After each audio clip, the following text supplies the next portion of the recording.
ભાવનગર લઠ્ઠાકાંડ મામલે કૃષિ મંત્રી જીતુ વાઘાણીએ અધિકારીઓ સાથે બેઠક બાદ પ્રેસ કોન્ફરન્સ યોજી હતી। તેમણે મૃતકોના પરિવારજનો પ્રત્યે સંવેદના વ્યક્ત કરી અને જણાવ્યું કે પોલીસની ત્વરિત કામગીરીથી વધુ જાનહાનિ અટકી છે, જ્યારે 16 લોકોને ડિસ્ચાર્જ કરવામાં આવ્યા છે। આ ઘટનાની ગંભીરતા જોતા સરકારે ઘટના બને તે જ દિવસે એસએમસીને તપાસ સોંપી હતી અને બેદરકારી દાખવનારા અધિકારીઓને સસ્પેન્ડ કર્યા હતા। મંત્રીએ કહ્યું કે દોષિત કોઈ પણ હોય તેમની સામે કડક કાર્યવાહી કરવામાં આવશે અને સરકાર કોઈ પણ જાતની બાંધછોડ નહીં કરે।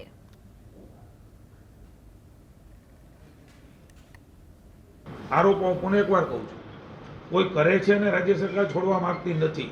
એ ચાહે અધિકારી હોય, પદાધિકારી હોય, ચાહે આરોપી હોય, ચાહે કોઈ પણ કક્ષાના અધિકારી હોય, એ તપાસના વિષયો છે। તપાસના અંતે જે પણ આવશે એમાં સખ્તાઈથી રાજ્ય સરકારે કામ કરી રહી છે અને કરશે।